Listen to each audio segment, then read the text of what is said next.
Compromise ಮಾಡ್ಕೊಂಡು ಎಲ್ಲದನ್ನು ಕಳ್ಕೊಳ್ಳೋ ಸ್ಥಿತಿಲಿ ಜೆಡಿಎಸ್ ಇದೆಯಾ? ಯಾಕಂದ್ರೆ ಇದ್ರದ್ದೇ ನೋಡಿ ರಾಜ್ಯದಲ್ಲಿ ನೀವು ತಮಿಳುನಾಡು ಡಿಎಂಕೆ ಇದೆ, ವೆಸ್ಟ್ ಬೆಂಗಾಲ್ ಅಲ್ಲಿ ಟಿಎಂಸಿ ಇದೆ, ಬೇರೆ ಬೇರೆ ರಾಜ್ಯಗಳಲ್ಲಿ ಆ ಸ್ಥಳೀಯ ಪಕ್ಷಗಳಿಗೆ ಮಾನ್ಯತೆ ಸಿಕ್ಕಿದೆ. ಜೆಡಿಎಸ್ ಇಲ್ಲಿ ಅತಿ ಹೆಚ್ಚಿನ ಮಾನ್ಯತೆ ಸಿಕ್ಕಿತ್ತು. ಆದ್ರೆ ಈಗ ಅಲ್ಲಿ ಬರ್ತಿರುವಂತ ಹೇಳಿಕೆಗಳು ಆ ಕಡೆ ನೋಡಿ ಸರ್, ಈ ಒಂದು ಅಲಯನ್ಸು ಪರಸ್ಪರ ಪ್ರೀತಿ ವಿಶ್ವಾಸ ಗೌರವದಿಂದ ಹುಟ್ಟಿರ್ತಕ್ಕಂಥ ಅಲಯನ್ಸು. ಸೊ ನಾನು ಈಗ ತಾನೇ ಪ್ರಾರಂಭದಲ್ಲಿ ಹೇಳಿದೆ, ಪ್ರಧಾನಿಗಳಿರ್ಬೋದು, ಗೃಹ ಸಚಿವರಿರ್ಬೋದು, ರಾಷ್ಟ್ರೀಯ ಅಧ್ಯಕ್ಷರು ಇರ್ಬೋದು, ಸಂತೋಷ್ ಜೀರವ್ರು ಇರ್ಬೋದು, ಅವ್ರ ಮಾರ್ಗದರ್ಶನ ಇದೆ ಈ ಒಂದು ಅಲಯನ್ಸ್ಗೆ. ಜೊತೆಯಲ್ಲಿ ಸನ್ಮಾನ್ಯ ದೇವೇಗೌಡರು ಸಾಹೇಬರು ಒಂದು ದಿಟ್ಟವಾದಂಥ ನಿರ್ಧಾರ ತಗೊಂಡು ಒಂದು ಹೆಜ್ಜೆ ಇಟ್ಬಿಟ್ಟಿದ್ದಾರೆ. ಮತ್ತೆ ನಾವು ವಾಪಸ್ಸು ತಗೊಳ್ತಕ್ಕಂಥದ್ದಾಗಲಿ ಅಥವಾ ಸಣ್ಣ ಪುಟ್ಟ ಯಾರೋ ಒಂದು 4-5 ಜನ ಬಂದು ನಿಂತು ಮಾಧ್ಯಮಗಳಲ್ಲಿ ಪ್ರಚಾರಕ್ಕೋಸ್ಕರ ಮಾತನಾಡ್ತಕ್ಕಂಥದ್ದಕ್ಕೆ ದಯಮಾಡಿ ಮಣೆ ಹಾಕೋದು ಬೇಡ. ಇದಕ್ಕೆ ಎರಡೂ ಪಕ್ಷದ ನಾಯಕರಿದ್ದಾರೆ, ಸೂಕ್ತವಾದ ಸಂದರ್ಭದಲ್ಲಿ ಒಳ್ಳೊಳ್ಳೆ ತೀರ್ಮಾನಗಳು ತಗೊಳ್ತಾರೆ. ಯಾರನ್ನೂ ಏನು ಬೀದಿಲಿ ಬಿಡ್ತಕ್ಕಂಥ ಪ್ರಶ್ನೆ ಇಲ್ಲ. ಯಾಕೆಂದರೆ ಎಲ್ಲರದು ಅವರು ರಾಜಕೀಯದ ಅಸ್ತಿತ್ವದ ಪ್ರಶ್ನೆ ಎದುರಾದಾಗ ಸ್ವಾಭಾವಿಕವಾಗಿ ಈ ರೀತಿ ಚರ್ಚೆಗಳು ಹೊರಗಡೆ ಬರುತ್ತೆ. ಬಟ್ ಅಲ್ಟಿಮೇಟ್ಲಿ ನಾನು ಹೇಳ್ತಕ್ಕಂಥದ್ದು ಏನಂದರೆ, ಪಕ್ಷದ ಚೌಕಟ್ಟಿನಲ್ಲಿ ನೂರಾರು ವಿಚಾರಗಳು ಚರ್ಚೆ ಆಗುತ್ತೆ.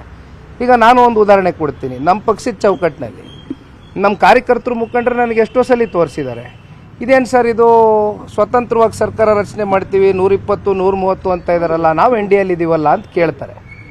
ಹಾಗಾಗಿ ಎಲ್ಲವೂ ಕೂಡ ಇವತ್ತು ಡಿಜಿಟಲ್ ಯುಗ, ರೆಕಾರ್ಡಿಂಗಲ್ಲಿರುತ್ತೆ. ಯಾವುದು ಕೂಡ ನಾವು ತಿರ್ಚಕ್ಕೂ ಆಗೋದಿಲ್ಲ, ಸುಳ್ಳು ಹೇಳೋಕ್ಕೂ ಆಗೋದಿಲ್ಲ. ಹೇಳಿರ್ತಕ್ಕಂಥ ವಿಚಾರ ರೆಕಾರ್ಡಿಂಗಲ್ಲಿರುತ್ತೆ. ಹಾಗಾಗಿ ಮಾತಾಡ್ಬೇಕಾದ್ರೆ ಯಾರೇ ಇರ್ಬೋದು, ಇರಲಿ ಸರ್, ಪಾಪ ಅವರು ಹಿರಿಯರಿದ್ದಾರೆ. ಈಗ 113 ಅಲ್ಲ, BJP ಅಲ್ಲ, ಜಸ್ಟ್ ನಾಟ್ BJP, NDA 140ರಿಂದ 150 ಗೆಲ್ಲುತ್ತೆ. ಇವತ್ತು ಹೇಳಿದ್ದೀನಿ ಬರ್ತೀನಿ. NDA ಅಂತ ಜಪ ಮಾಡ್ತಿದ್ರು, ಬಟ್ ಅವರು BJP ಮಾತ್ರ ಹೇಳಿಕೆಗಳು ಬರ್ತಾನೆ ಇಲ್ಲ ಸರ್. ಯಾಕಂದ್ರೆ ಜೆಡಿಎಸ್ಗೆ ಮಾರ್ಕವಾಗುವ ಹೇಳಿಕೆಗಳು ಆ ಕಡೆಯಿಂದ ಬರ್ತಿರೋದು. ಇದನ್ನ ಜೆಡಿಎಸ್ ನೋಡಿ ಸರ್, ನಾವು ಮೈತ್ರಿ ಧರ್ಮವನ್ನ ಗಟ್ಟಿಯಾಗಿ ಪಾಲನೆ ಮಾಡ್ತೀವಿ. ಅಲ್ಲ ಮಾಡ್ತಾ ಇದ್ದೀವಿ, ಅಲ್ಲ ಮಾಡ್ತೀವಿ ಕೂಡ, ಅದರಲ್ಲಿ ಯಾವುದೇ ಅನುಮಾನ ಬೇಡ. 140ರಿಂದ 150 ಸೀಟು ನಮ್ಮ ಮಿತ್ರ ಪಕ್ಷ ಎಷ್ಟು ಗೆಲ್ತಾರೆ, JDS ಎಷ್ಟು ಗೆಲ್ತಾರೆ ಅಂತ ನಾವು ಇವತ್ತು ಹೇಳೋಕ್ಕಾಗಲ್ಲ. 140ರಿಂದ 150 ಸೀಟು ಇಬ್ಬರು ಅಣ್ಣ ತಮ್ಮಂದರ ರೀತಿ ಕೆಲಸ ಮಾಡಿ ಲೋಕಸಭೆಯಲ್ಲಿ ಯಾವ ರೀತಿ ಒಂದು ಫಲಿತಾಂಶ ಹೊರಗಡೆ ಬಂತು, ಅದೇ ರೀತಿ ವಿಧಾನಸಭಾ ಚುನಾವಣೆಯಲ್ಲೂ ಕೂಡ ಒಂದು ದಾಖಲೆಯನ್ನು ಸೃಷ್ಟಿ ಮಾಡ್ತಕ್ಕಂಥದ್ದು ಇಲ್ಲಿ ಯಾವುದೇ ಸಂಶಯ ಇಲ್ಲ. ಸರ್, ಮೊನ್ನೆ ಪ್ರಿಯಾಂಕ್ ಖರ್ಗೆ ಅವರು ಮಾತನಾಡ್ತಿರೋ ಮಾತು ಹೇಳ್ತಾರೆ, RSS BJP ಬೈಯುವಂಥ ಸಂದರ್ಭದಲ್ಲಿ JDSಗಿಂತ ಇದು ಹಿಂದಕ್ಕೆ ಹೋಗ್ಬಿಡ್ತಿತ್ತು ಒಂದು ವೇಳೆ RSS ಇರಲಿಲ್ಲ ಅಂದರೆ ಅಂತ ಹೇಳಿದ್ದಾರೆ. ಅಲ್ಲಿಗೆ JDS ಅನ್ನ ಅವರು ಒಂದು ಸ್ಟ್ರಾಂಗ್ ಪಾರ್ಟಿ ಅಂತಾನೆ ಕನ್ಸಿಡರ್ ಮಾಡಿಲ್ಲ ಅಂತ ಅವರು ಎಕ್ಸಾಂಪಲ್ ತೊಗೊಂಡ್ರು.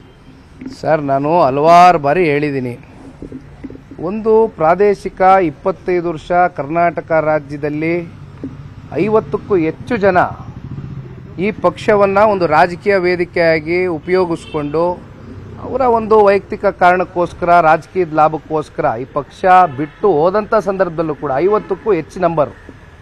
ಆದರೂ ಕೂಡ ಪಕ್ಷ 25 ವರ್ಷ ಮೊನ್ನೆ ದಿನ ಬೆಳ್ಳಿ ಹಬ್ಬ ಆಚರಣೆ ಮಾಡಿದೆ. ಹಾಗಾಗಿ ಜನತಾದಳದ ಪಕ್ಷದ ಶಕ್ತಿ ಏನು ಅಂತಕ್ಕಂಥದ್ದು ಅವ್ರಿಗೂ ಕೂಡ ಗೊತ್ತಿದೆ. ಒಳಗಡೆ ಸಾರ್ವಜನಿಕವಾಗಿ ಚರ್ಚೆ ಮಾಡ್ಬೇಕಾದ್ರೆ ಪಾಪ ಮಾತನಾಡ್ತಾರೆ. ನಿರ್ಭೀತ, ನಿಷ್ಪಕ್ಷಪಾತ, ವಿಶ್ವಾಸಾರ್ಹ ಸುದ್ದಿಗಳಿಗೆ ಮತ್ತೊಂದು ಹೆಸರಾಗಿರುವಂತ ನ್ಯೂಸ್ 18 ಕನ್ನಡ ಈಗ ಆಪ್ನಲ್ಲೂ ಲಭ್ಯವಿದೆ. ದಯವಿಟ್ಟು ಇಲ್ಲಿರುವ QR ಕೋಡ್ ಅನ್ನ ಸ್ಕ್ಯಾನ್ ಮಾಡಿಕೊಂಡು ಆಪ್ ಅನ್ನ ಡೌನ್ಲೋಡ್ ಮಾಡೋದಕ್ಕೆ ಮರಿಬೇಡಿ. ನಿಮ್ಮ ಬೆಂಬಲ ಹೀಗೆ ಸದಾ ನಮ್ಮೊಂದಿಗಿರಲಿ. ಧನ್ಯವಾದ.